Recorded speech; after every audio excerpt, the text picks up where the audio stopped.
En 2 Tesalonicenses 2:4, hablando de la apostasía del fin de los tiempos, San Pablo dice que el hombre del pecado va a sentarse él mismo en el templo de Dios, manifestándose a sí mismo que es Dios. Este video mostrará qué es el templo de Dios mencionado en la profecía de 2 Tesalonicenses 2:4 y definitivamente qué no lo es. Las opiniones falsas sobre el tema se deben a los errores masivos en comprender las profecías del Nuevo Testamento, como también por adoptar teorías absurdas sobre el fin de los tiempos y otros errores doctrinales significativos. Este asunto es de suma importancia. En primer lugar, el templo de Dios en la profecía de 2 Tesalonicenses 2:4 ciertamente no es la reconstrucción del templo de Jerusalén, ni tampoco la de un templo judío, pues ese no sería para nada el templo de Dios. Tristemente, muchos protestantes e incluso algunas personas descarriadas que reclaman ser católicas han adoptado la posición de que el hombre del pecado va a sentarse en un templo reconstruido de Jerusalén. Pero esa posición es evidentemente falsa, ilógica y no bíblica. La Iglesia de Cristo es el Israel de Dios, Gálatas 6:16. Las ceremonias, los sacrificios y ritos del judaísmo y de la antigua ley fueron, antes de la venida de Jesucristo, signos que apuntaban hacia Él, pero después de su venida, y estaban presentes lo que significaban tales cosas, esas ceremonias cesaron y fueron reemplazadas con los sacramentos del Nuevo Testamento. La destrucción del templo en el año 70 después de Cristo fue la señal definitiva de que el judaísmo, junto con sus sacrificios, ceremonias y ritos, está muerto y enterrado, y que ha sido reemplazado por la Iglesia de Jesucristo. Como lo enseña dogmáticamente la Iglesia Católica, observar o practicar los ritos del Antiguo Testamento después de la promulgación del Evangelio es un pecado mortal. Santo Tomás de Aquino explicó correctamente que las ceremonias de la antigua ley significaban que las personas estaban esperando la venida del Mesías. Por lo tanto, observar ahora las ceremonias del Antiguo Testamento, después de que Jesucristo ha venido y el Evangelio ha sido promulgado, es pretender que el Mesías aún no ha venido ni cumplido lo que significaban esas ceremonias, y eso es herejía y blasfemia. Observar el judaísmo o la antigua ley ahora es negar en la práctica que Jesucristo es el Mesías. Por eso es gravemente pecaminoso practicar el judaísmo u observar las ceremonias de la antigua ley después de la promulgación del Evangelio. También es la razón por la cual ningún templo reconstruido dedicado a tales ritos muertos sería el templo de Dios. Por lo tanto, el templo de Dios, donde se sienta el hombre del pecado, ciertamente no es un templo reconstruido de Jerusalén o un templo judío.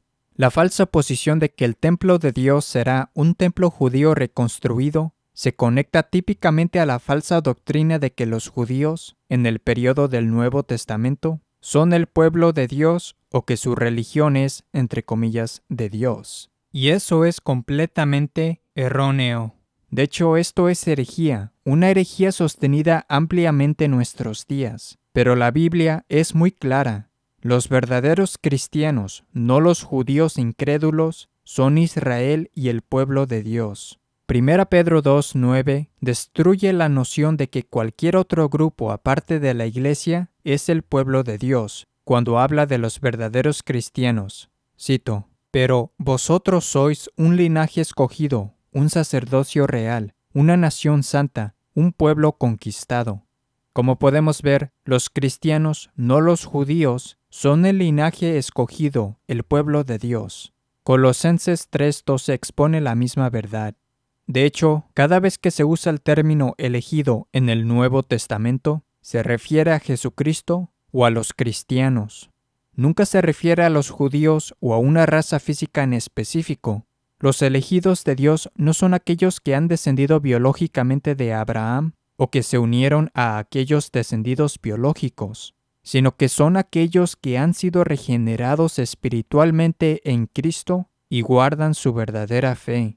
Gálatas 3:16 nos informa que las promesas fueron hechas a Abraham y a su descendiente, y que el descendiente de Abraham no son muchos, sino uno, el cual es Cristo.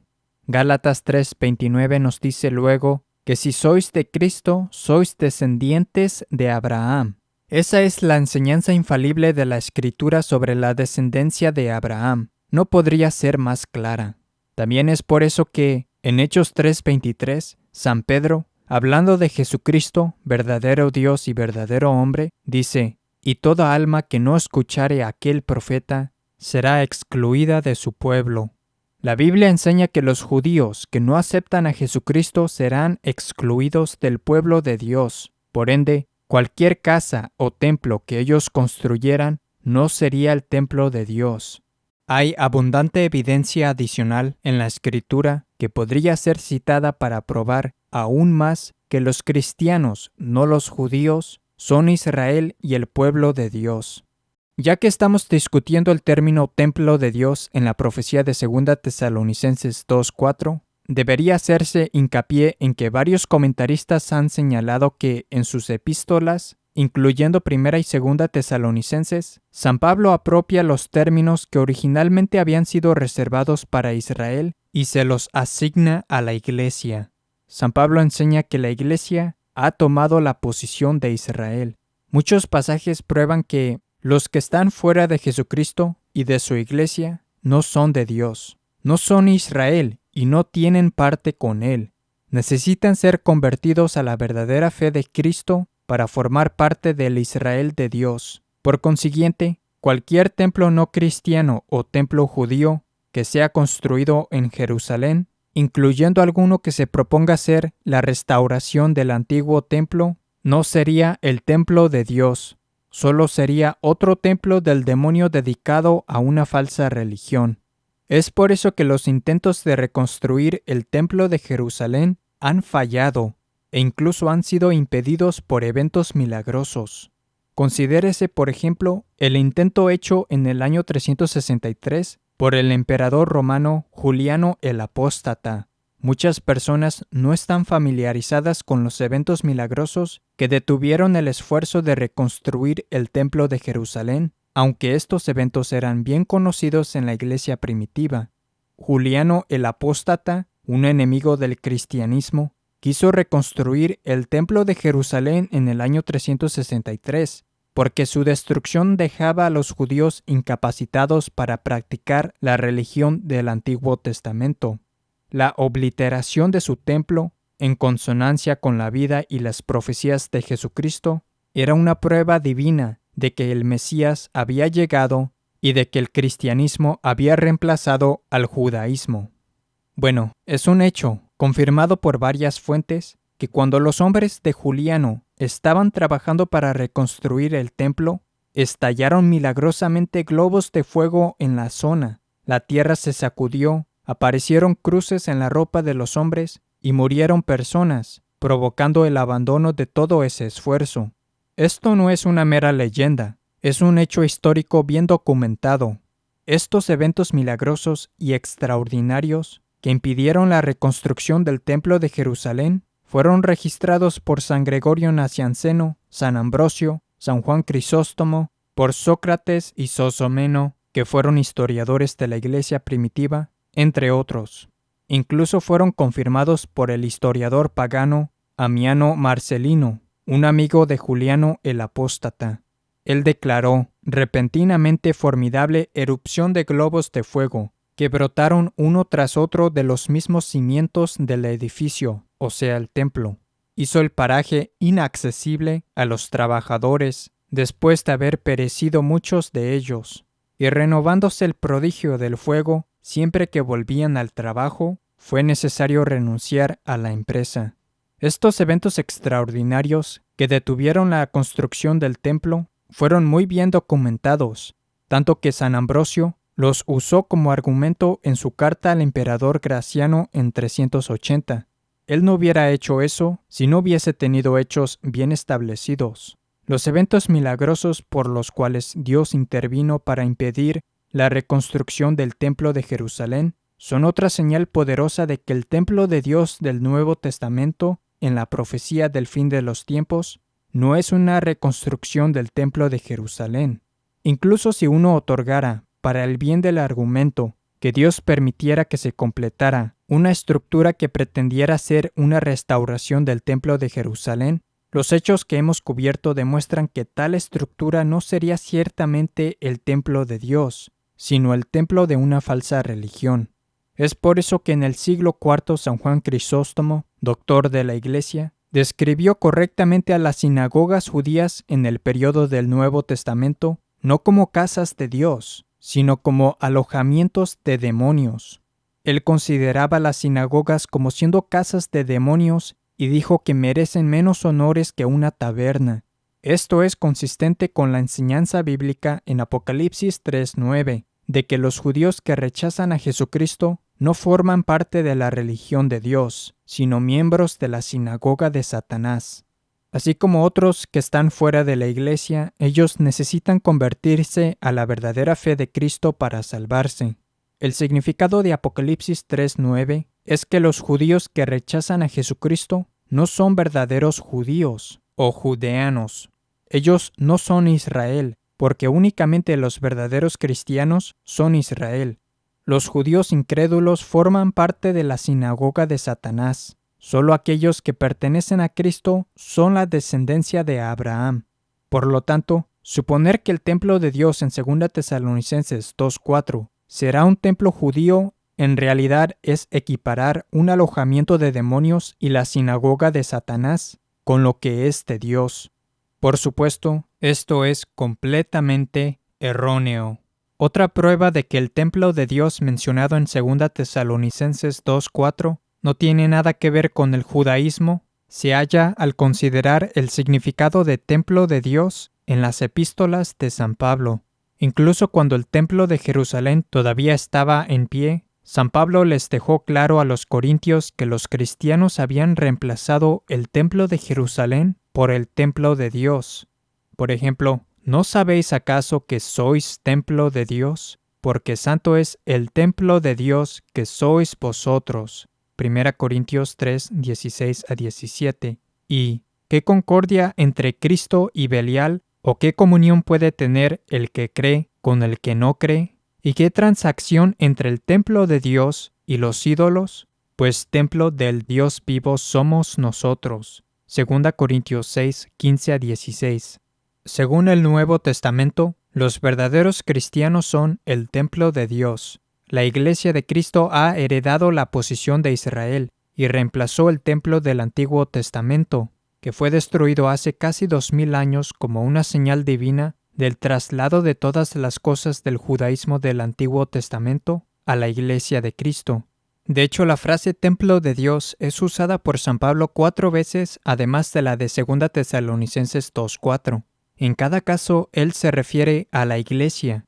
La identificación de la Iglesia como el templo de Dios se halla repetidamente en el Nuevo Testamento, incluyendo el libro de Efesios y 1 Pedro. El templo de Dios en 2 Tesalonicenses 2:4 no es un reconstruido templo de Jerusalén. Por otra parte, el templo de Dios no es en definitiva un templo construido por el hombre del pecado o el anticristo, pues entonces sería su propio templo. En ese caso, sería un Naas Diabalu, un templo del diablo, y no Ha Naas Theu, el templo de Dios. De hecho, en 2 Tesalonicenses 2:4, el artículo definitivo, es decir, la palabra que significa él, se halla en 2 lugares, antes de la palabra templo y antes de la palabra Dios, por lo que una traducción muy literal de la frase griega sería que el hombre del pecado se sentará él mismo en el templo de el Dios, o bien el templo del Dios. Por tanto, el templo referido en la profecía, que es el templo del Dios, no es un templo construido por el hombre del pecado o el anticristo. No, el templo de Dios se refiere a la Iglesia de Jesucristo.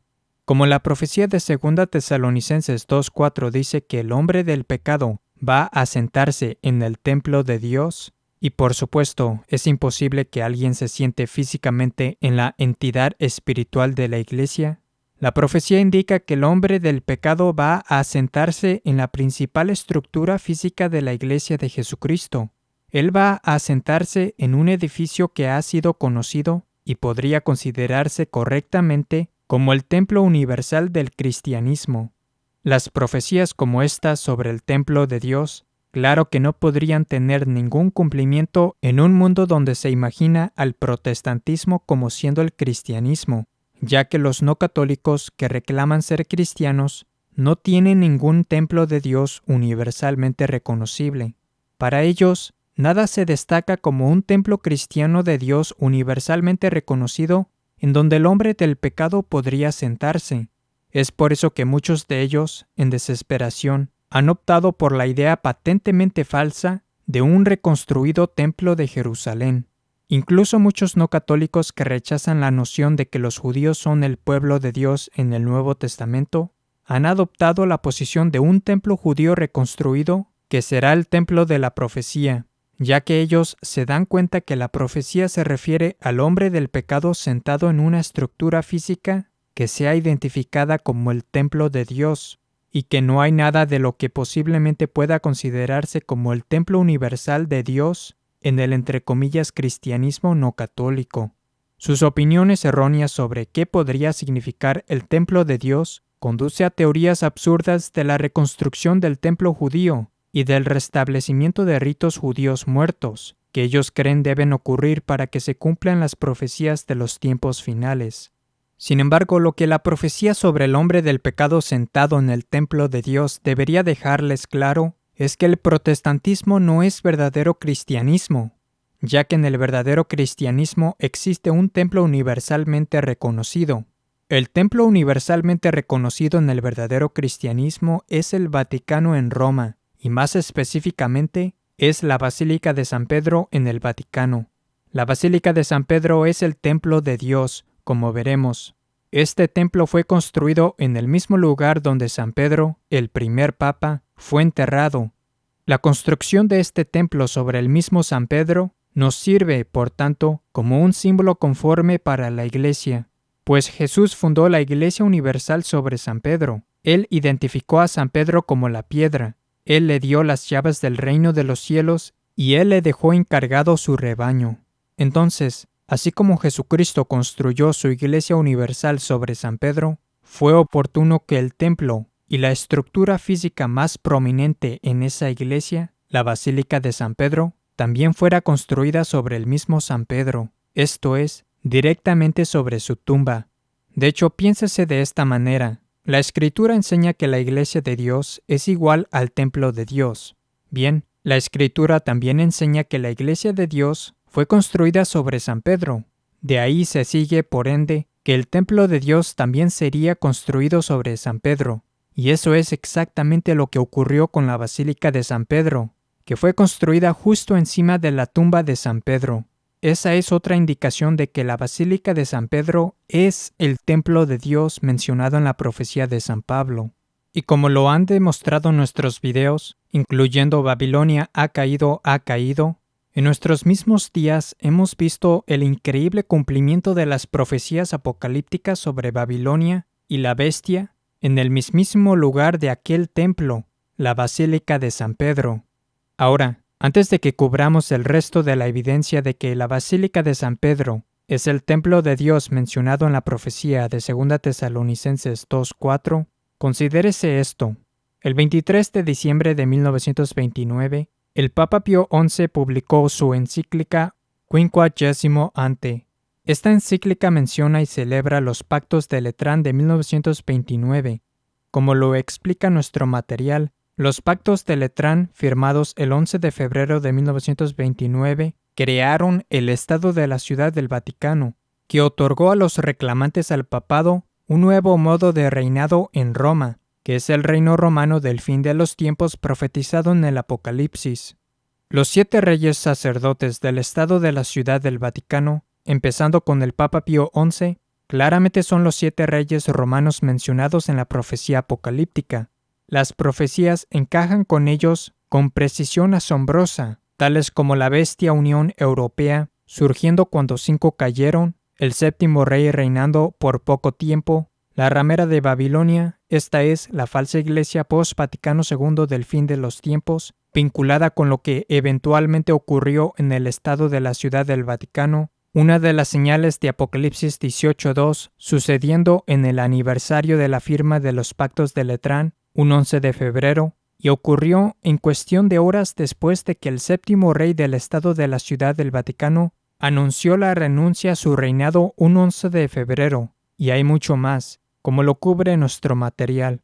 De hecho, es muy interesante que el Papa Pío XI, el primero de los 7 reyes, no solo recibiera su reinado el 11 de febrero de 1929, sino que además el 11 de febrero de ese año era un lunes, y el antipapa Benedicto XVI, el séptimo rey, anunció su retiro el 11 de febrero de 2013, un lunes. Y el hombre después de los 7 reyes romanos, el antipapa Francisco, no solo no es un sacerdote válidamente ordenado, habiendo sido ordenado con el nuevo rito inválido de la ordenación, y por lo tanto no pudiendo ser un rey sacerdote de la monarquía sacerdotal del Estado de la Ciudad del Vaticano, sino que también rechaza abiertamente todos los aspectos del reinado, indicando que los 7 reyes del Estado de la Ciudad del Vaticano desde el Papa Pío XI hasta el antipapa Benedicto XVI fueron, en efecto, los 7 reyes romanos de la profecía. Entonces, en el mismo año en que se creó el Estado de la Ciudad del Vaticano, y en un documento que discute este nuevo reino en Roma, el Papa Pío XI dice lo siguiente acerca de la Basílica de San Pedro en el Vaticano. Cito: «Una gran multitud se reunió en los sagrados recintos petrinos el 1 de diciembre, que probablemente nunca hemos visto al más amplio templo tan lleno». El Papa Pío XI, el primer rey del Estado de la Ciudad del Vaticano, se refiere a la Basílica de San Pedro como el más amplio templo. La palabra que él usa en latín es eidem, el acusativo de la palabra en latín eideis, que significa templo. De hecho, eideis es una palabra que podría ser usada para traducir al latín la palabra griega naas. Esto no solo prueba que la Basílica de San Pedro ha sido referida oficialmente como el templo, sino que es una indicación providencial en el mismo año en que se firmaron los pactos de Letrán y en un documento que discute el nuevo reino en Roma, de que la Basílica de San Pedro es el templo de Dios en la profecía de San Pablo. Es por eso que, en nuestros días, las profecías apocalípticas se han cumplido en ese mismo lugar. Por ejemplo, Apocalipsis 18:2 profetiza que Babilonia la Grande caerá y se hará la prisión de toda ave y bestia inmunda. Como lo demostró nuestro video, esa parte de la profecía se cumplió sorprendentemente en el Vaticano el 8 de diciembre de 2015. En ese día, la secta del Vaticano II realizó un espectáculo de luces llamado Fiat Lux en el cincuentenario de la finalización del Vaticano II. Durante este espectáculo de luces, se proyectaron en la Basílica de San Pedro imágenes y sonidos de todo tipo de aves y bestias inmundas, correspondiendo exactamente a la profecía en Apocalipsis 18:2 acerca de cómo Babilonia la Grande se hizo prisión de toda ave y bestia inmunda.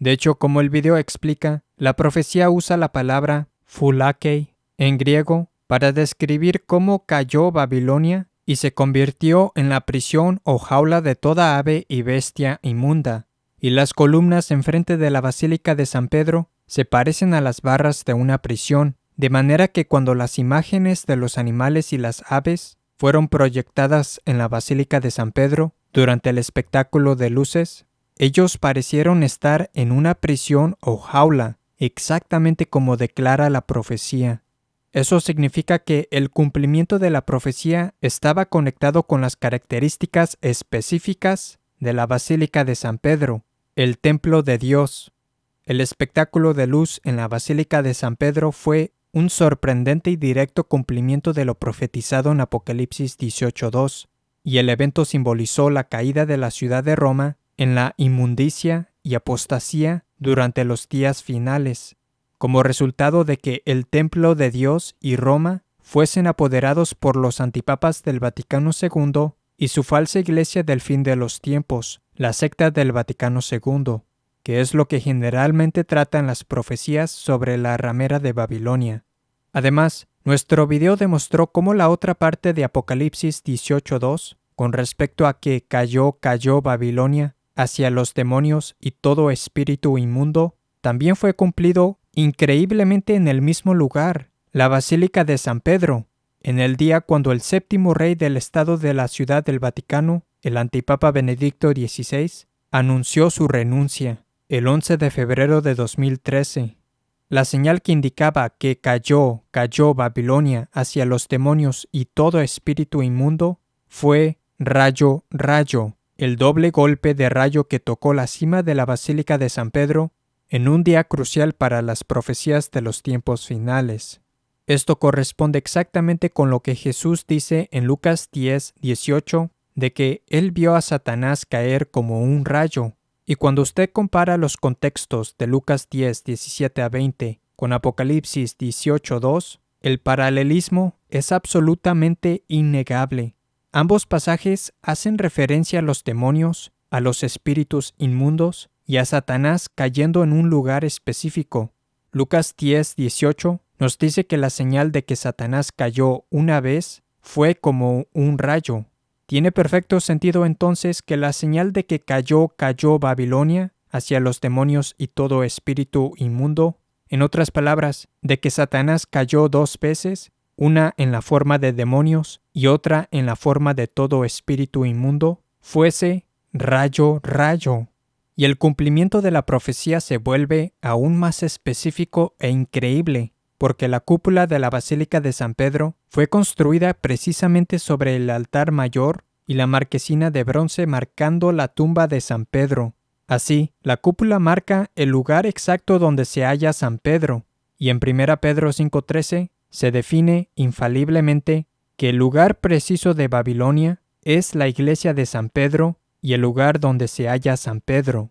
Por lo tanto, cuando rayo golpearon la cima de la cúpula de la Basílica de San Pedro, cumpliendo la profecía con respecto a que cayó Babilonia hacia los demonios y todo espíritu inmundo, ellos estaban golpeando el lugar exacto con precisión milimétrica, la tumba de San Pedro, el lugar preciso de Babilonia según la Escritura. Esto significa que podemos explicar y demostrar cómo cada palabra de la profecía de Apocalipsis 18:2 se cumplió en ese mismo lugar, la Basílica de San Pedro. También podríamos repasar muchos otros versículos en el Apocalipsis y mostrar que lo ocurrido en Roma y en la Basílica de San Pedro, en nuestros días, son el cumplimiento de esas profecías. La Basílica de San Pedro es un punto central en las profecías porque ella es el templo de Dios. Cuando San Pablo describe al templo en 2 Tesalonicenses 2:4, él no lo describe como el templo del diablo, sino como el templo de Dios, porque la Iglesia Católica es la única verdadera Iglesia de Jesucristo, fuera de la cual no hay salvación. Todas las demás, entre comillas, iglesias son falsas. La Iglesia Católica es la única verdadera Iglesia. Sin embargo, en los días finales, en la apostasía final, como parte del gran engaño, Dios ha permitido que su templo y los edificios de su iglesia sean apoderados por una falsa iglesia dirigida por antipapas heréticos. La Iglesia Católica todavía existe en un remanente de católicos tradicionales. Para ser un verdadero católico, y por lo tanto un verdadero cristiano, uno debe ser un católico tradicional. Este video es la primera parte de una presentación más extensa sobre el templo de Dios en la profecía. Manténgase alerta para las próximas partes y por favor consulte los videos relacionados sobre la profecía y el Apocalipsis. tales como, entre otras cosas, los videos Babilonia ha caído y el anticristo identificado. El anticristo identificado cubre en detalle la otra parte de 2 Tesalonicenses 2, 3-4, sobre el hombre del pecado que se reclina frente a y se alza por encima de todo lo que se llama Dios o es objeto de culto, durante el evento emblemático de la apostasía profetizada.